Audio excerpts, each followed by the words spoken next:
Hi, I'm Sterling, and I'm going to read you a story. The story for today is The Frog Prince from Grimm's Fairy Tales. One fine evening, a young princess put on her bonnet and clogs and went out to take a walk by herself in a wood. And when she came to a cool spring of water that rose in the midst of it, she sat herself down to rest a while. Now she had a golden ball in her hand, which was her favorite plaything, and she was always tossing it up into the air and catching it again as it fell. After a time she threw it up so high that she missed catching it as it fell, and the ball bounded away and rolled along upon the ground, until at last it fell down into the spring. The princess looked into the spring after her ball, but it was very deep, so deep that she could not see the bottom of it. Then she began to bewail her loss and said, "Alas, if I could only get my ball again, I would give all my fine clothes and jewels and everything that I have in the world."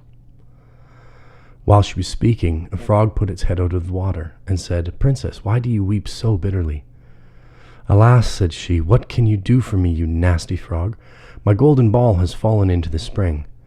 The frog said, "I want not your pearls and jewels and fine clothes, but if you will love me and let me live with you and eat from off of your golden plate and sleep upon your bed, I will bring you your ball again." "What nonsense," thought the princess. "This silly frog is talking. He can never even get out of the spring to visit me, though he may be able to get my ball for me, and therefore I will tell him he shall have what he asks." So she said to the frog, "Well, if you will bring me my ball, I will do all you ask." Then the frog put his head down and dived deep under the water, and after a little while he came up again with the ball in his mouth and threw it on the edge of the spring. As soon as the young princess saw her ball, she ran to pick it up, and she was so overjoyed to have it in her hand again that she never thought of the frog, but ran home with it as fast as she could.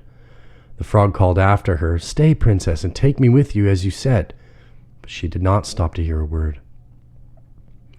The next day, just as the princess had sat down to dinner, she heard a strange noise, tap, tap, plash, plash, as if something was coming up the marble staircase. And soon afterwards there was a gentle knock at the door, and a little voice cried out and said, "Open the door, my princess dear, open the door to thy true love here, and mind the words that thou and I said, by the fountain cool in the greenwood shade." Then the princess ran to the door and opened it, and there she saw the frog, whom she had quite forgotten. At this sight she was sadly frightened, and shut the door as fast as she could, came back to her seat. The king, her father, seeing that something had frightened her, asked her what was the matter. "There is a nasty frog," she said, "at the door that lifted my ball for me out of the spring this morning. I told him that he should live here with me, thinking that he could never get out of the spring, but there he is at the door, and he wants to come in." While she was speaking, the frog knocked again at the door and said, "Open the door, my princess dear, open the door to thy true love here, and mind the words that thou and I said, by the fountain cool in the greenwood shade." Then the king said to the young princess, "As you have given your word, you must keep it, so go and let him in." So she did, and the frog hopped into the room, and then straight on, tap, tap, plash, plash, from the bottom of the room to the top, till he came up close to the table where the princess sat. "Pray lift me upon my chair," said he to the princess, "and let me sit next to you." As soon as she had done this, the frog said, "Put your plate nearer to me, that I may eat out of it." This she did, and when he had eaten as much as he could, he said, "Now I am tired. Carry me upstairs and put me into your bed." And the princess, though very unwilling, took him up in her hand and put him upon the pillow of her own bed, where he slept all night long. As soon as it was light, he jumped up, hopped downstairs, and went out of the house.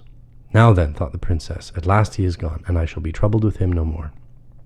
But she was mistaken, for when night came again, she heard the same tapping at the door, and the frog came once more and said, "Open the door, my princess dear, open the door to thy true love here, and mind the words that thou and I said, by the fountain cool in the greenwood shade." And when the princess opened the door, the frog came in and slept upon her pillow as before, till the morning broke. And the third night he did the same. But when the princess awoke on the following morning, she was astonished to see, instead of the frog, a handsome prince gazing on her with the most beautiful eyes she had ever seen, and standing at the head of her bed. He told her that he had been enchanted by a spiteful fairy, who had changed him into a frog, and that he had been fated so to abide till some princess should take him out of the spring and let him eat from her plate and sleep upon her bed for 3 nights. "You," said the prince, "have broken his cruel charm, And now I have nothing to wish for but that you should go with me into my father's kingdom, where I will marry you and love you as long as you live." The young princess, you may be sure, was not long in saying yes to all this. And as they spoke, a gay coach drove up with 8 beautiful horses decked with plumes of feathers and a golden harness. And behind the coach rode the prince's servant, faithful Henrik, who had bewailed his misfortune of his dear master during his enchantment so long and so bitterly that his heart had well nigh burst. They then took leave of the king and got into the coach with 8 horses, and all set out, full of joy and merriment, for the prince's kingdom, which they reached safely, and there they lived happily a great many years. And that is The Frog Prince from Grimm's Fairy Tales. If you like the stories I read, if you like listening to me read them, and you want to support me, please like and subscribe, comment, tell me if there's something you'd like me to read. If you have something in particular that you'd like to share with me, I would love to hear it. Stay tuned for more, and until the next time, take very good care of yourselves, and I'll see you again soon. Bye-bye.